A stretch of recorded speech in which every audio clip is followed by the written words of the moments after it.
हम आपको एक और बड़ी खबर इस समय बताते हैं सुमित।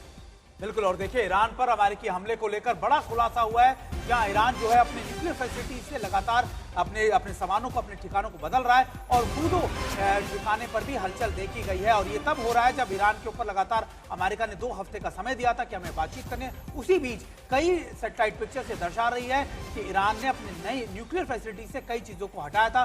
फूडो ठिकाने पर भी हलचल के बाद अचानक हमला किया गया और ये सैटेलाइट पिक्चर्स उसका अंदेशा या फिर आप उसको कह सकते हैं कि उसको इंडिकेट कर रही है कि कैसे ईरान अपनी न्यूक्लियर फैसिलिटी से अपने सामानों को, अपने कई चीजों को वहां से शिफ्ट करता दिख रहा है। सर पॉसिबल है क्या? मजेदार चीज क्या है हाँ कि कहानी के दो तस्वीरें हैं। हाँ। कि पहली तस्वीर में सर हम इस पे बात करते हैं पहले शिवानी हमारे, क्योंकि उनके साथ बार बार हमारा संपर्क कट रहा है। शिवानी बताएं लेटेस्ट अपडेट क्या है, ताजा अपडेट क्या है, क्या धमाके और भी सुनाई दिए हैं? बिल्कुल श्वेता, देखिए आधे घंटे पहले जो अलर्ट जारी किया गया था उसके बाद जिस जगह मैं मौजूद हूँ मुझे कम से कम 7 से 8 धमाके सुनाई दिए और अभी ये खबरें मिल रही हैं कि अभी भी खतरा टला नहीं है और अभी भी ये क्लियर सिग्नल ले आया है कि हमें बाहर जाना है और अभी अंदर ही रहने के लिए कहा गया है श्वेता।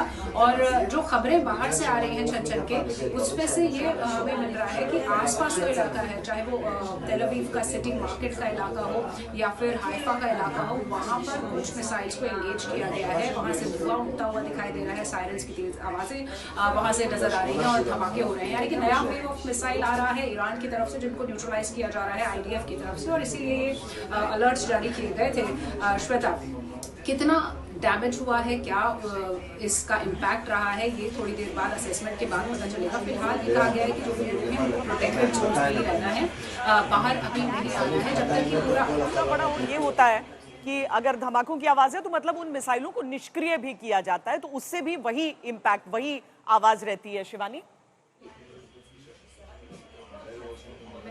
बिल्कुल श्वेता, ठीक कह रहे हैं। देखिए जिस तरह जब प्रोजेक्टाइल आता है तो air defence missile systems activate होते हैं और उनको हवा में यानी जमीन पर गिरने से पहले उनको न्यूट्रलाइज करते हैं।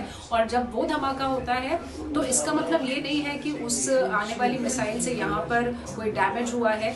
जब उसको इंगेज करके उस प्रोजेक्टाइल को हवा में ध्वस्त किया गया है, वो भी एक एक्सप्लोजन ही है, वो भी एक धमाका ही है। तो यानी कि जितने भी धमाके हैं उसका ये मतलब नहीं है कि यहाँ पर गिरा है कोई प्रोजेक्टाइल या फिर उससे कुछ डैमेज हुआ है। डैमेज असेसमेंट बाद में किया जाता है जब सब कुछ शांत हो जाता है, अलर्ट्स को ग्रीन कर दिया जाता है, यानी कि अलर्ट्स खत्म हो जाते हैं। लेकिन अभी ये कहा जा रहा है कि अलर्ट्स जारी है।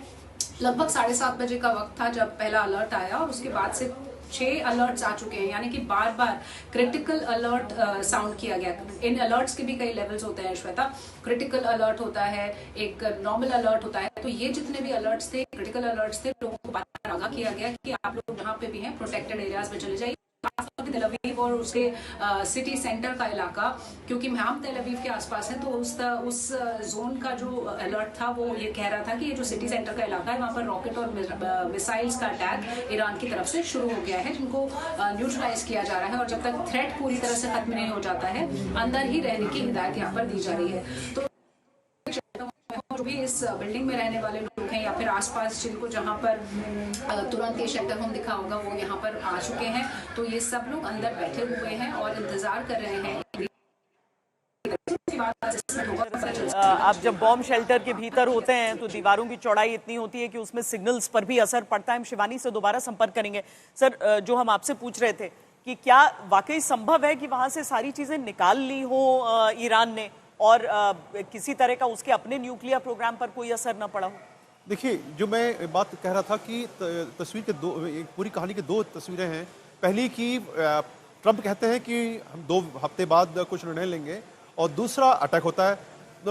और अब क्यों पहले अटैक किया गया उसकी सफाई है कि भाई फ्लोरिडा में मूवमेंट शुरू हो गए, उन्होंने वहाँ पर उस चीज़ें जो थी, न्यूक्लियर जो डेंजरस चीज़ें थी, रिसोर्सेज थे, उनको हटाना शुरू किया। हमारा उद्देश्य था उनको डैमेज करना, तो इसलिए हमने अटैक जल्दी कर दिया। दूसरी बात जो है वो ये है कि क्यों ईरान जो है अभी अटैक कर रहा है। 5 मिनट पहले और 6 मिनट पहले हमने देखा कि इजराइल पर एक पूरा बैराज, 1 दर्जन टारगेट्स को जो है वो लक्ष्य किया गया प्रोजेक्टाइल के द्वारा। तो ये ईरान तो कह रहा था कि हम अटैक करेंगे अमेरिका पर, उनके ठिकानों पर, उनको सबक सिखाएंगे। तो ये टारगेटिंग इजराइल पर क्यों हो रही है? ईरान भी जानता है कि अगर वो ऐसा करता है कि अमेरिका को टारगेट बनाता है, अमेरिकी लोकेशंस को टारगेट बनाता है, उसका प्रत्युत्तर क्या होगा, उसको क्या खामियाजा भुगतना पड़ेगा, आई थिंक उसको इस बात का पूरा अंदाजा है और शायद इसलिए है कि उसने टारगेटिंग अभी भी इजराइल तक ही सीमित रखी है। आपका सुमित, मुझे लगता है कि अब डिस्कशन को हमें इस तरफ ले चलना चाहिए कि अमेरिका के क्या कुछ ऐसे जो बेसिस हैं, ये ईरान के जवाबी हमले की तस्वीरें भी हम आपको दिखा रहे हैं इजराइल पर।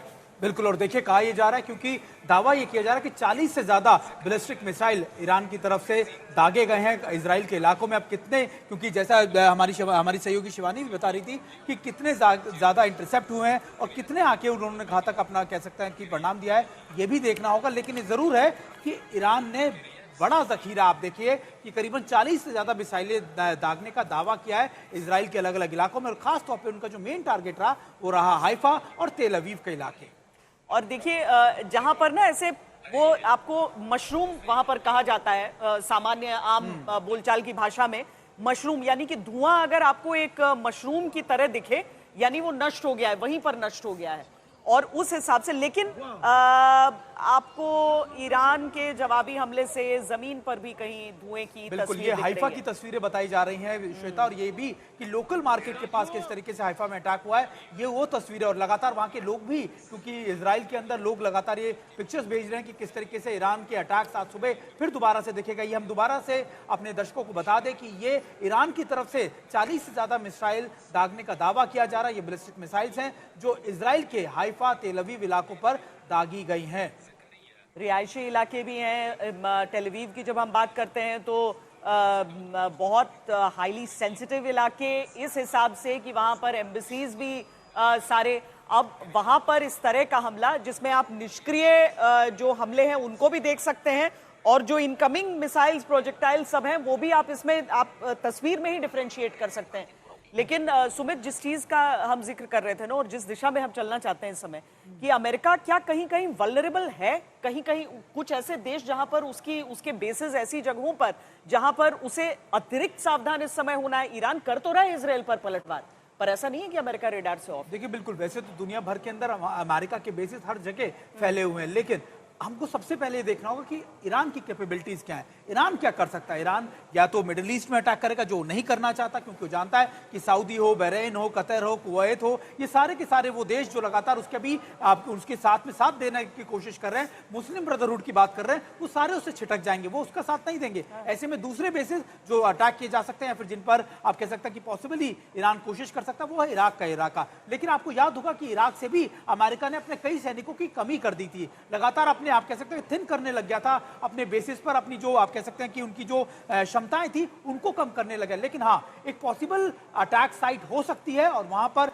ईरान की मौजूदगी भी है, मिलिशिया भी आप कह सकते हैं ईरान को सपोर्ट करता है, तो ये सारी पॉसिबिलिटी इराक की तरफ इंडिकेट करते हैं। दूसरी जगह अगर आप देखें कि स्ट्रेट ऑफ हॉर्मुज की आप बात कर लीजिए, क्या वहां पर कुछ बड़ा कर सकता है, वो भी एक पॉसिबिलिटी है। हूती के मदद से लगातार अमेरिकी शिप्स को टारगेट कर सकता है, तो एक बहुत पॉसिबिलिटीज हैं प्रॉक्सी को लेकर भी, डायरेक्ट हिट को लेकर भी। लेकिन ये देखना होगा कि ईरान सच में क्या इसको और आगे बढ़ाना चाहता है, इस हद तक आगे बढ़ाना चाहता है कि अमेरिका सीधे तौर पर जंग का ऐलान कर दे और फिर ज्यादा डिस्ट्रक्शन, ज्यादा तबाही ईरान में देखने को मिले। ये ईरान को तय करना होगा।